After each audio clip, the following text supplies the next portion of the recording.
Bienvenue à tous dans cette nouvelle vidéo. On se retrouve pour une nouvelle vidéo d'analyse sur les Pokémon de la huitième génération. Mais en fait, c'est assez spécial puisque nous allons parler dans cette vidéo, et ça va être une vidéo assez spéciale, mais je vais vous expliquer, puisqu'en fait, on va parler des formes d'Issui. Alors, les formes d'Issui, pour ceux qui ne savent pas ce que c'est, eh bien, ce sont des formes de Pokémon ou des évolutions aussi rajoutées qui sont apparues dans Légende Pokémon Arceus, qui est sorti après les remakes de la quatrième génération et donc bien sûr de Pokémon épée et bouclier.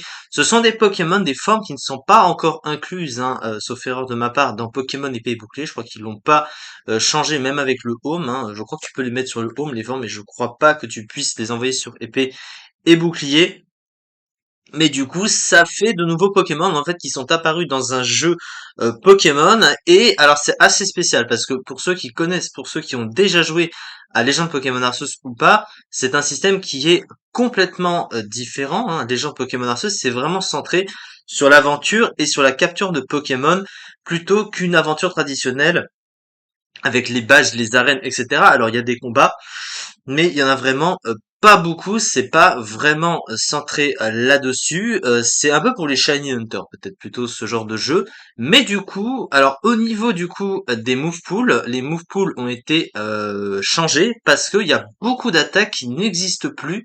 Qui n'existent pas, enfin qui n'existent plus dans les gens de Pokémon Arceus, qui ont été supprimés, et t'as des Pokémon qui ont eu accès à des attaques qu'ils n'ont pas dans les jeux de manière traditionnelle. Par exemple, Pingoléon qui a eu accès à atterrissage, hein, qui n'était pas le cas avant, et qui le rendrait plus fort s'il l'avait dans les jeux traditionnels. Et du coup, dans cette vidéo, qu'est-ce qui va être assez spécial en plus, c'est que je ne vais pas aborder qu'une seule forme d'issue. Pourquoi je ne vais pas en faire qu'une vidéo par vidéo? Parce que en fait, j'ai moins d'outils, moins de choses finalement pour regarder un peu ce que ça donne, puisque étant donné qu'il n'y a pas de metagame vraiment ouvert sur uniquement les formes d'issue, elles sont un peu incluses, hein, dans ce que je veux dire dans Pokémon épée et bouclier. Donc du coup, il n'y a pas de metagame de légende Pokémon Arceus qui a été ouvert sur Pokémon Shonen, je crois. Donc en fait, les analyses des formes d'issue que je vais faire, je vais les compiler pour cette seule vidéo. Je vais parler de toutes les formes d'issue cette fois-ci. Alors rassurez-vous, ça va pas durer des plombs, hein, c'est pas le but, mais je vais simplement faire une toute petite analyse générale sans aller trop tôt dans les détails, de faire un comparatif ou alors tout simplement de parler de la forme elle-même, ce qu'elle donnerait, hein, globalement en stratégie avec les autres Pokémon si elle était rajoutée, hein, sur les jeux que l'on connaît si bien. Donc du coup, c'est assez spécial. D'habitude, je fais une vidéo par vidéo, mais pour les formes d'issue, dans cette vidéo-ci, nous allons toutes les faire d'affilée, et je vais juste regarder un petit peu ce qu'ils sont globalement en termes de statistiques, on a au niveau des talents, du type, et voir ce qu'on va pouvoir en apprendre. Alors on commence avec la première, puisque ça a été inclus sur Poképédia, comme vous pouvez le constater sur le Pokédex de la 8G, hein, donc du coup il y a une suite logique globalement. Et le premier, c'est Serbilin. Alors Serbilin, c'est l'évolution rajoutée de Serfrousse. Alors Serfrousse, c'est un Pokémon de la deuxième génération. On peut voir ici.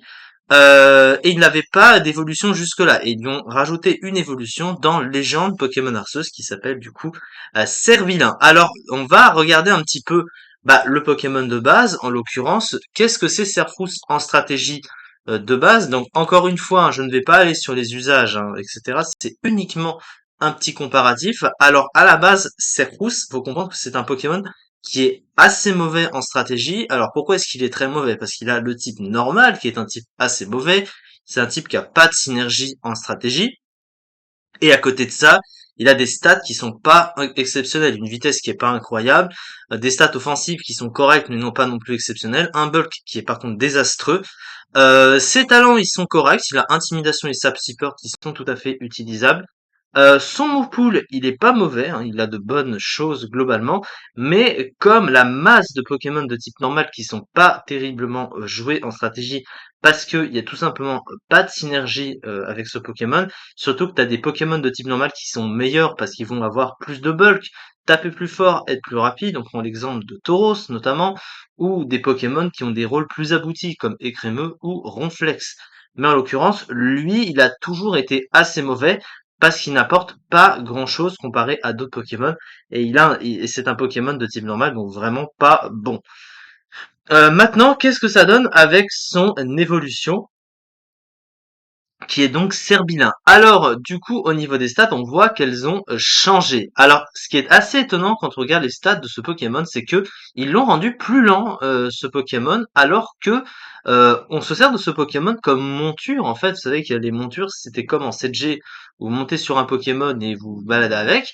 Et quand tu l'utilises dans les gens de Pokémon Arceus, bah, il court vite ce Pokémon. Donc c'est assez spécial de le voir avec seulement 65 de vitesse. Surtout que c'est un cerf, donc c'est pas, ça court pas lentement, quoi. C'est pas un escargot, un cerf, on est bien d'accord à ce niveau-là, ou un renne. Il a que 65 de vitesse, c'est vraiment pas ouf. Au niveau du bulk, il a 103 en PV, donc il a un peu plus de PV, mais des défenses qui restent pas incroyables non plus, hein, 72, 75. C'est mieux, mais c'est un bulk à la 1 sur l'ordo, quoi, c'est pas non plus incroyable. Et il tape plus fort quand même, il a 105 et 105, voilà. Ce qui est correct dans l'ensemble, mais c'est dommage qu'il soit plus lent ce Pokémon. Et le type, il a obtenu le type Normal Psy, qui est le type de Girafarig. Et Normal Psy, c'est un type qui est assez moyen en stratégie, alors qu'il est pas, on va dire que défensivement, il a pas non plus des tonnes de faiblesse, mais il a pas non plus des tonnes de résistance, donc c'est pas ouf. Une immunité Specs qui annule une faiblesse du type Psy et lui apporte une résistance au type normal, retire sa faiblesse au type combat également pour deux faiblesses du coup au type insecte et au type ténèbres. Donc il a une faiblesse à la fois à demi-tour et à sabotage. C'est quand même assez pénible. Et offensivement, c'est un type qui a même un bon coverage note, mais le type normal et le type C respectivement et séparément sont pas incroyables. Donc clairement, c'est pas un type qui est fou. Et Girafarig avec ce type était mauvais aussi. Donc le type en soi ne fait pas vraiment grand-chose et ça le rend pas tant meilleur que ça. Donc là, c'est plutôt une déception pour cette forme régionale ci puisque les stats ont été améliorées, mais il y a des choses qui ont été diminuées qui n'auraient pas dû, notamment la vitesse. Et même s'il tape un peu plus fort, si le reste ne suit pas, globalement, il n'a pas tant d'intérêt que ça. Donc je pense que s'il revient sur console officielle, je pense pas qu'il soit très très bien classé, un peu comme Girafarig. Alors ensuite, le prochain Pokémon dont on va parler, c'est du coup Hacekator. Alors Hacekator, ah oui pardon, les attaques de Serbilin, bah en gros, puisque du coup il y a beaucoup d'attaques diminuées. Il a même une attaque signature, hein. Tiens, oui, il faut toujours que je, je regarde ça. J'allais oublier le mot pool. Alors son attaque signature ici, puisqu'elle n'existe pas hein, sur console, oui voilà, capacité signature, s'appelle Sprint Bouclier. Alors c'est une capacité physique qui a 70 de puissance, 90% de précision. Sprint Bouclier inflige des dégâts et possède 30% de chance d'augmenter la défense et la défense spéciale du lanceur. Pourquoi pas, d'un niveau, 50% en style puissant. Donc ça, c'est les façons d'attaquer dans le jeu, donc ça, on va pas les prendre en compte puisque ça n'existera pas sur console officielle, évidemment, en toute logique. Utilisant sprint d'un minimum 20 fois, ça, on s'en fout. Donc, bah, l'attaque est pas très puissante globalement. Alors après, elle a un contre-effet qui est assez intéressant, c'est une puissance qui se rapproche de Psycho Ball. C'est pas une si mauvaise attaque, mais après, je pense qu'on chercherait plutôt la puissance que l'augmentation de bulk, parce qu'il a de toute façon pas un très bon bulk, donc du coup, t'as pas tant de chance que ça que de l'augmenter. S'il avait sérénité, à la rigueur, qui lui boosterait l'effet de chance, peut-être que ça aurait une utilité, et je pense que c'est trop situationnel et qu'il cherchera plutôt la puissance, donc c'est pas un move si incroyable que ça. À côté, ben, ah oui, du coup, ah oui, on a que ça comme attaque. On n'a pas vraiment d'autres informations. Alors, je sais pas si, je vais essayer de regarder de voir si on peut avoir. Alors, Arceus Pokédex. Non, ça ne me dit pas que ça va mettre le. Ah si, ça va mettre. Non, on n'a pas. Bon, c'est un petit peu lent de toute façon. Bon, là, on n'aura pas grand-chose. On va se restreindre à ça. Voilà, donc globalement, il va garder ses attaques. Oui, donc du coup, ils vont lui diminuer. Est-ce qu'on n'a pas ouais, on n'a pas le moyen d'avoir plus, hein. Enfin bref, on va pas y venir, on va continuer sur la suite, on va juste, voilà, c'est juste une analyse une analyse plus simple, voilà, globalement. Alors le prochain Pokémon du coup c'est Hachicator. Alors Hachicator qui est l'évolution d'un sécateur, voilà. Alors qu'à côté on a Cisaiox qui doit être évolué en faisant tenir la peau métal à un sécateur et en le faisant échanger. Et là avec une obsidienne tu as Hachicator. Alors Hachicator qui se dit en anglais Cleavor. Alors on va chercher ce Pokémon. Et donc du coup, bah, pour le Moufoul, je vais juste regarder les attaques qui sont renseignées sur Poképédia, ça suffira. Ah, bah là, pour le coup, ils ont mis un Moufoul, je sais pas trop pourquoi ils en ont pas mis pour l'autre. Enfin bref. Alors, qu'est-ce que c'est que ce Pokémon? Alors déjà, il change de type, hein, il passe du type insecte vol, donc l'insecte type insecte vol d'un sécateur au type insecte roche. Insecte roche en stratégie, c'est un type qui est assez mauvais, hein, globalement, qui est pas vraiment ouf, hein, parce que en gros le type roche va nerfer le type insecte parce qu'il a beaucoup de faiblesses et il a des faiblesses qui sont des résistances communes au type insecte, notamment les bonnes résistances combat et sol. Et le problème c'est que le type roche les a en faiblesse, du coup ça retire un bon potentiel. Ça laisse deux résistances normales et poison qui sont pas incroyables en stratégie et trois faiblesses roche, acier et eau, donc une faiblesse au piège de roc en plus. Une faiblesse eau, c'est assez gênant, hein, clairement. Le type acier peut-être un peu moins, mais il c'est quand même pas ouf défensivement et offensivement. Bah les deux ça porte pas grand-chose l'un et l'autre. Alors le type roche, un bon type offensif, ça lui donne un petit peu plus d'utilité, mais voilà, il y a quand même 100 Pokémon qui y résident, donc c'est quand même pas rien. Alors au niveau des talents. Alors, Sheer Force, ça c'est sans limite, hein, qui booste de 30% les attaques ayant un effet secondaire, et en échange ça retire l'effet secondaire des attaques, et ça retire, je crois, aussi le contre-effet de l'orbe-vie, hein, notamment. Sauf que là, pour le coup, tu peux pas faire tenir d'objets sur les Pokémon non plus dans les gens de Pokémon Arceus. Donc voilà. Et puis les talents qui sont mis sur les Pokémon ici, c'est des talents imaginés pour les Pokémon, puisque il n'y a pas non plus, je crois, de talent dans les gens de Pokémon Arceus. Donc il y a ça aussi. Puisque c'est vraiment basé sur la stratégie pour le coup, mais s'ils l'avaient, du coup, ils auraient ces talents, pareil pour le Pokémon qu'on a fait avant. Alors, sans limite, donc du coup, c'est un talent assez pratique pour un Pokémon offensif, hein, globalement, c'est que Nidoking est très fort avec. Lui, qu'est-ce qu'il va en profiter globalement? Je sais pas si Sabotage en profiterait, mais sinon, on n'a pas d'attaque roche. Ah, il y a peut-être, alors ici, là, il a des attaques roches quand même, rassure-moi.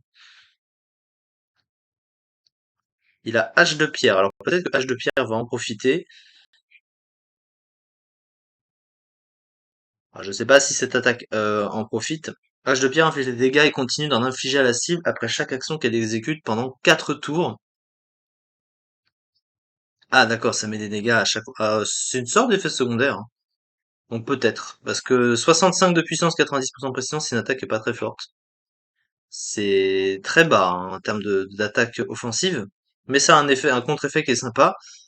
Close combat, je pense pas que ça en profite vraiment.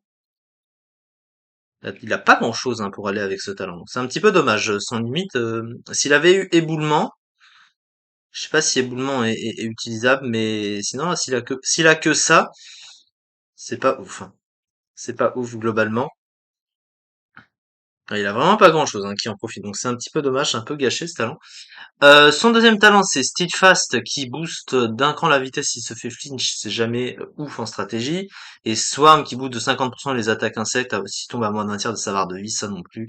C'est pas incroyable. Donc c'est dommage si son limite était, s'il avait un meilleur move pool pour profiter de Sheer Force, de meilleures attaques, parce qu'avec avec un double type insecte roche, il y a quand même des attaques qui en profitent. Mais là, pour le coup, ça a pas l'air d'être trop le cas, donc sans limite est un peu gâché. Alors ensuite à côté, au niveau des stats, alors il a bon après si on imagine que s'il est rajouté dans le vrai méta qu'il a des attaques roches comme éboulement ou quoi, on imagine pourquoi pas, mais à part ça voilà. Donc les stats, donc il a 135 en attaque ce Pokémon, donc ce qui est plutôt bon. Par contre, là où un sécateur est un Pokémon qui est globalement assez rapide, alors Cisaox perd en vitesse, mais il a son double type Insectacy qui compense. Un sécateur est rapide, lui il perd en speed, il a 85 de speed, c'est pas ouf hein, clairement. Le bulk il est pas incroyable malgré une bonne défense, ou une défense relativement correcte, hein, puisqu'il a pas une bonne base PV, il a une speed très mauvaise. Une attaque spéciale nulle, hein, qu'il de toute façon n'utiliserait pas, puisqu'il a pas vraiment de move pool adapté à ça. Donc c'est un Pokémon, clairement il aurait dû avoir plus de speed, parce que quand tu tapes aussi fort, bah, c'est pas vraiment un Pokémon comme des gros Pokémon offensifs, hein, qui vont être assez rapides et taper aussi fort, un peu comme les Glass Cannon, sauf que lui il a quand même un peu plus de bulk que ça, quand même. C'est un peu décevant. Globalement les stats sont pas non, ne sont pas hyper bien foutus. Après il tape fort quand même. Donc dans certaines situations ça peut être sympa, mais quand on voit le potentiel du Pokémon, quand on voit le type aussi, on se serait attendu à mieux. Donc globalement je pense pas que ce Pokémon soit très très fort s'il serait revenu. Alors on enchaîne du coup avec le prochain parce qu'il faut pas que ma vidéo soit trop trop longue. Le prochain, c'est Ursa King. Alors, Ursa King, du coup, l'évolution rajoutée de Ursaring. Ursaring qui est l'évolution de Teddy Ursa également. Mais Ursaring n'avait pas d'autre évolution. Et là, du coup, la nouvelle évolution rajoutée, c'est Ursa King. Alors, Ursa King, du coup, c'est Ursaluna en français. En anglais, pardon, excusez-moi. Alors, qu'est-ce qu'on a pour ce Pokémon? Alors, il a un type Sol normal, donc il gagne un double type Sol normal qui est le même talent que Excavaren. C'est un type qui défensivement est pas si mal que ça. Il a quand même deux immunités électriques et spectres qui sont pratiques en stratégie. Il a une résistance au piège de roc. On a quatre faiblesses assez gênantes quand même à côté, mais globalement c'est pas si mauvais que ça. Et offensivement, ça tient la route. Après, c'est sûr qu'une combinaison avec le type normal, c'est toujours assez moyen. Euh, mais le type Sol apporte. Donc Excavara n'est pas si mauvais que ça. C'est pas un Pokémon exceptionnel. Sauf que lui, il a Call Force. Donc du coup, voilà. Mais lui, Sol normal, c'est pas si terrible que ça. Voilà. C'est pas non plus très très mauvais. C'est pas une mauvaise. C'est une des rares combinaisons avec le type normal qui passe. Mais c'est pas exceptionnel pour autant. Faut pas non plus s'emballer. Qu'est-ce qu'on va avoir du coup en termes de talent? Alors Bulletproof qui immunise aux moves basés sur les bulles, sur les balles, pardon. Donc par exemple, bah Ballon, mais il y est déjà immunisé de toute façon, mais il va être immunisé à Balgraine par exemple, voilà, sait-on jamais. À quoi il peut être, je crois qu'il est immunisé à Expo Force, si je dis pas d'annerie. Alors je vais juste regarder, du coup c'est par balle, juste de voir les moves qui sont concernés. Donc voilà, Ballon, ça il y est déjà mis. Aura Sphère, c'est pas mal. Exploforce, voilà, j'avais raison. Octazooka aussi, ouais. Bomber, bien sûr. Donc voilà, toutes les moves, il y a quelques moves qui en profitent, pas beaucoup, mais c'est toujours pratique. Ensuite, qu'est-ce qu'il a en deuxième talent? Il a Cran. Alors ça, Cran, c'est le talent de... Ah, je vais y arriver. Ursaring. Ouh là là, je suis perdu. Cran, du coup, qui booste de 50% les dégâts quand il prend un statut, ce qui est un talent assez pratique. Le problème, mais ça viendra plutôt des stats, c'est qu'il est trop lent pour s'en servir. La lenteur, ça a toujours été un problème avec Ursaring, parce que tant qu'il a déjà tant qu'il a pas son boost, hein, globalement, il fait moins de dégâts. Et surtout derrière, une fois que tu as, parce que tu as forcément besoin d'un tour du coup pour te placer, bah, il faut que tu puisses dépasser derrière, parce que si tu te fais dépasser et que tu es déjà affaibli, bah du coup tu vas mourir et tu auras pas l'effet du talent, donc ce sera un petit peu Osef. Après, si tu compares par exemple à Betochef qui a relativement des stats similaires, c'est pratiquement la même chose, hein, il a le bulk physique à peu près similaire avec 130 en PV, 105 en défense, une SPDF qui passe globalement, parce qu'avec une bonne base PV, 80 en SPDF c'est pas mal. C'est un bulk qui intéresse un peu la Gigalite. En plus d'un Pokémon qui tape très fort, hein, il passe à 140 d'attaque, alors 45 en attaque spéciale ça il s'en sert pas. Mais 50 en vitesse ça reste toujours un problème. Par contre, je suis sorti de la page sans faire exprès. Voilà. Et le dernier talent, bon, c'est Tension qui empêche l'ennemi de manger des baisses, ça, on s'en fout. Qu'est-ce qu'il a en termes de move? Alors, lui aussi, il a une attaque signature. Alors, assaut frontal, qu'est-ce que ça fait? Assaut frontal, c'est 100 puissance, 100% de précision, donc c'est comme C10.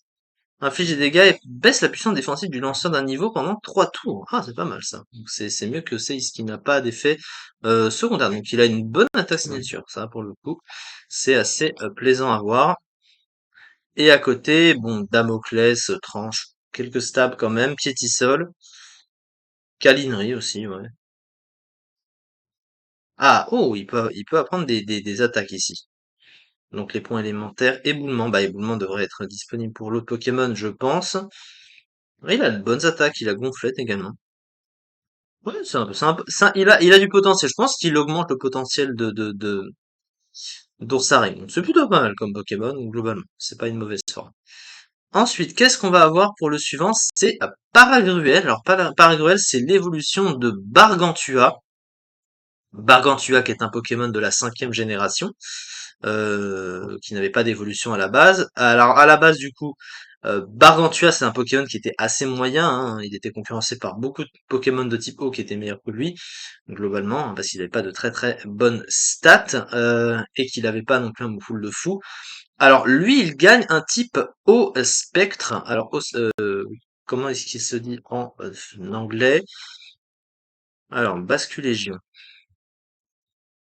Basculégion. Alors, du coup, il a adaptabilité. Alors, bon, pour le coup, bah, c'est le même talent que Baron, tu vois.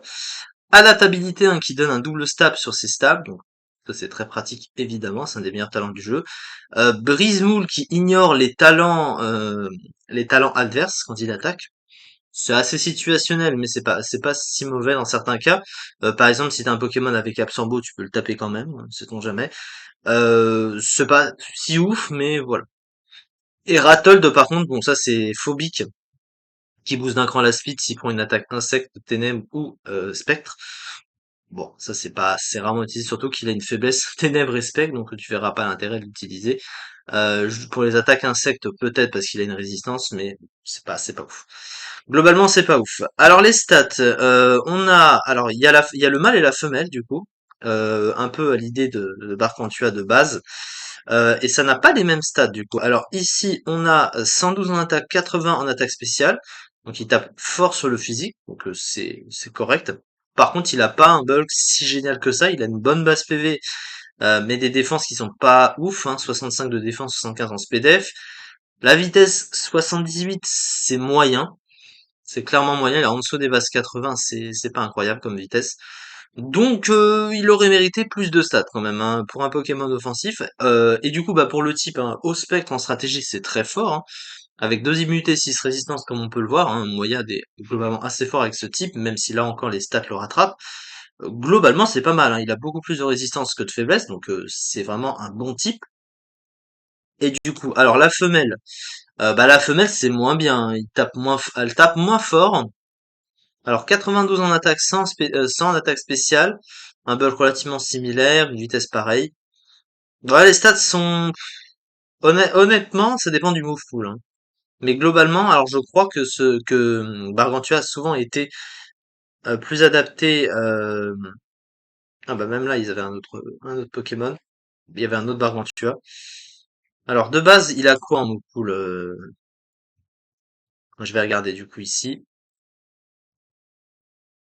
Alors on a Balombre, Macho, Psycho de Boule, Châtiment, Aquatacle, tiens, 75 de puissance. Le lanceur subit un tiers des dégâts infligés au Pokémon défenseur en tant que tonton. Une attaque à contre-coup qui a que 75 de puissance, c'est pas incroyable. Après, t'as adaptabilité, mais du coup, tu préféreras utiliser une attaque plus forte. Avec adaptabilité qui n'a pas cet effet secondaire. Il a Aqua Jet, priorité avec adaptabilité. Mais il a l'air d'avoir plus d'options sur le spécial que sur le physique, globalement. Ouais. Parce qu'il a pas d'attaque de type spectre physique, ce Pokémon-là, hein. Donc, globalement, ouais. C'est moyen. C'est moyen. Il a un potentiel, mais c'est moyen. Donc je pense pas que ce soit un Pokémon qui aurait été très vu globalement, malgré le bon type et adaptabilité. Le Moopool est pas complètement adapté, les stats sont pas complètement adaptés non plus. Voilà. Peut-être que s'ils avaient inversé l'attaque et l'attaque spéciale, avec Hydrocanon plus Ballombre sous...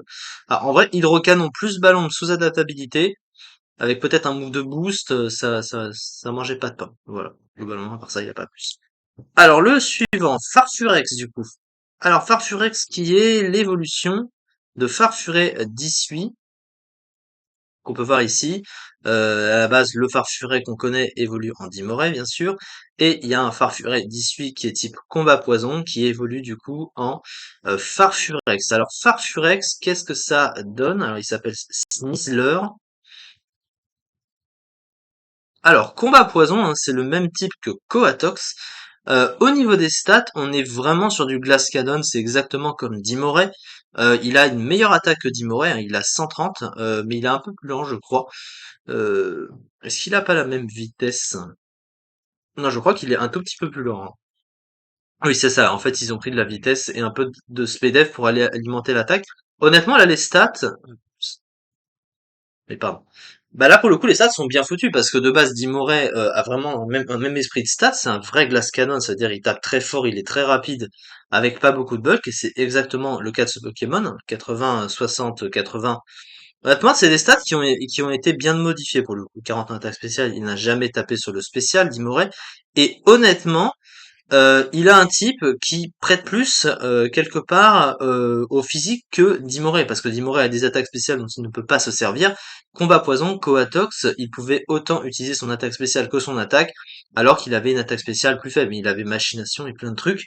Lui, le type combat c'est principalement physique, et le type poison est jouable physique et spécial. Et si tu as direct toxique, notamment avec le talent Poison Punch, Touch, pardon, c'est pas mal, hein. 30% de chance d'empoisonner, plus les 30% de direct toxique. Pression, c'est pas adapté, hein. Pression n'a jamais été adapté sur Nimoré, hein, parce qu'il est très fragile.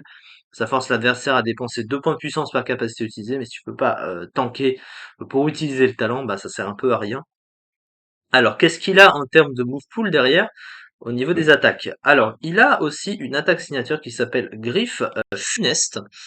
Alors, Griffe Funeste, alors c'est 60 de puissance seulement. Ah, c'est pas incroyable. Inflige des dégâts et possède 50% de chance d'empoisonner, de paralyser ou d'endormir la cible. Ah, ça fait l'effet de Posport, un taux de critique plus élevé que la normale. Alors 50% de chance, c'est une chance sur deux. C'est pas si mal. C'est pas si mal. Surtout que t'as l'effet de Poison Touch aussi. Pourquoi pas? Pourquoi pas? C'est peut-être un peu en dessous au niveau de puissance, mais bon, de toute façon, t'as Direct Toxic aussi. Close Combat Stabé dans Slam. C'est un Pokémon qui est intéressant. Très intéressant ce Pokémon. C'est une des, ouais, c'est une des meilleures rajoutées jusque-là. Donc c'est pas mal. Ensuite, qu'est-ce qu'on a pour le prochain Pokémon? C'est du coup Quillpick. Alors Quillpick, c'est l'évolution de Quillfish d'Issui. Voilà, Quillfish, hein, qui est un Pokémon de la deuxième génération à la base, qui a aussi obtenu une forme d'Issui. Et du coup, une évolution a été rajoutée, alors que de base Quillfish n'a pas d'évolution. Et du coup, on a ce Pokémon. Alors, c'est Overquill. Overquill avec le type Ténèbres Poison. Alors Ténèbres Poison, c'est le type de Draskor, hein. C'est un type qui est fort parce qu'il a qu'une faiblesse, hein, évidemment au type Sol. Ça synergise plutôt bien autant défensivement et offensivement parce que tu chopes les résistances du type Poison. T'as les résistances du type Spectre aussi, Ténèbres, pardon. Et des résistances Ténèbres et Spectre qui sont assez pratiques. Bon, t'as des résistances qui servent un peu à rien, mais il a vraiment un bon combo défensif et offensivement, Ténèbres et Poison, ça fonctionne plutôt bien. Le type Ténèbres apporte bien au type Poison parce que le type Poison n'est pas un type offensif, mais le type Ténèbres est meilleur offensivement. Il a un bon coverage neutre et tout, il est assez spammable. Et c'est plutôt pas mal. Vous voyez, il a pas beaucoup de Pokémon qui résistent au combo.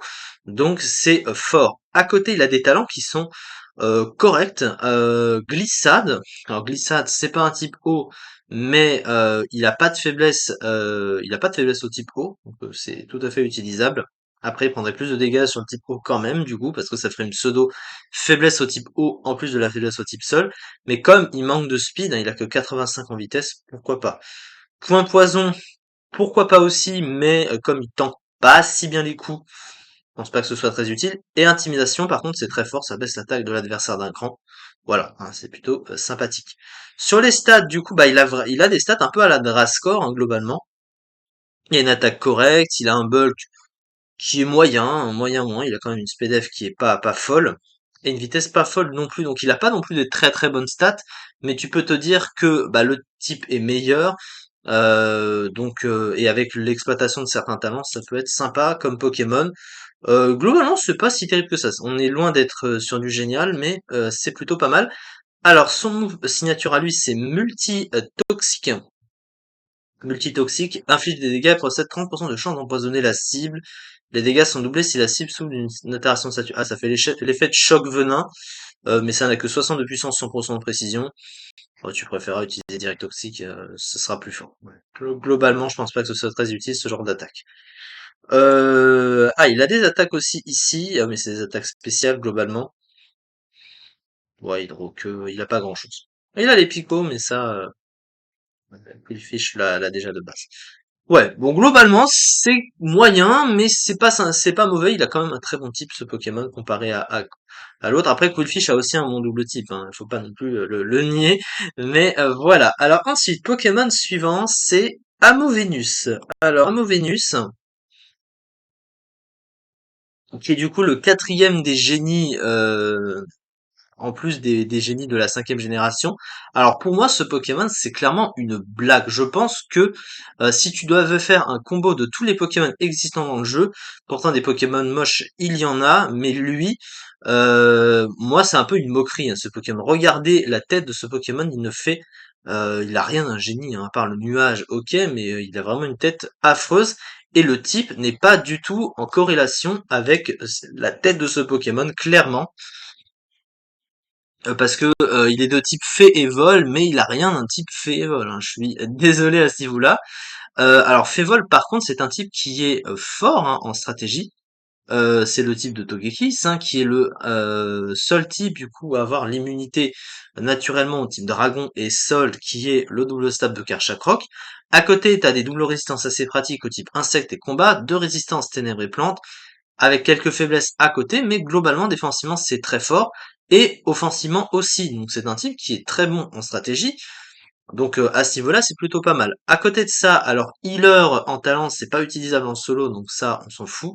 Et contestation, alors contestation qui inverse les diminutions et augmentations de stats, des attaques que tu utilises ou autres, hein, même des si l'adversaire tente de te baisser des stats ou quoi, ou si tu essaies de te booster, ça te baissera tes stats à l'inverse.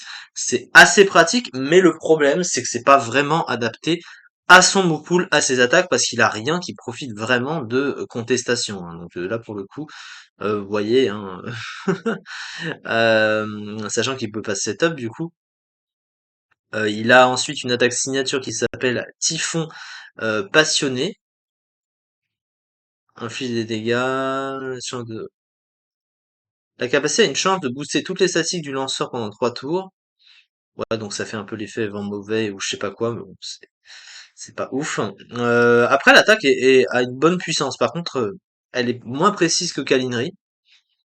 Je crois que Kalinri est plus précis que ça, hein. Bon, là, on le voit pas. Alors, sur le plan des stats, alors il a une bonne attaque spéciale, une bonne attaque, 135 et 115. Une vitesse qui est correcte aussi, 106, hein, c'est pas mal.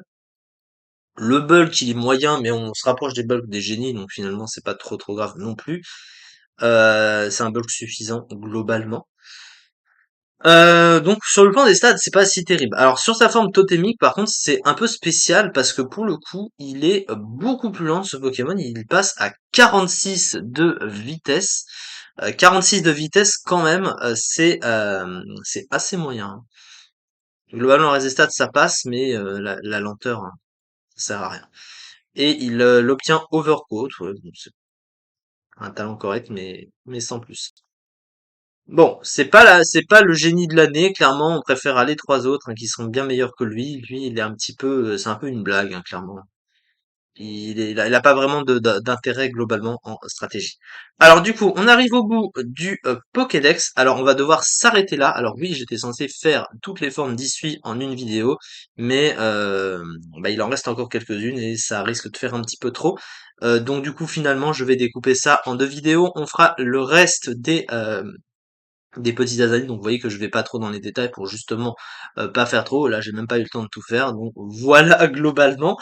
C'est juste voilà une toute petite impression personnelle des formes d'issue puisqu'elles ne sont pas présentes dans les jeux officiels. Et du coup, on fera les autres sur la vidéo suivante.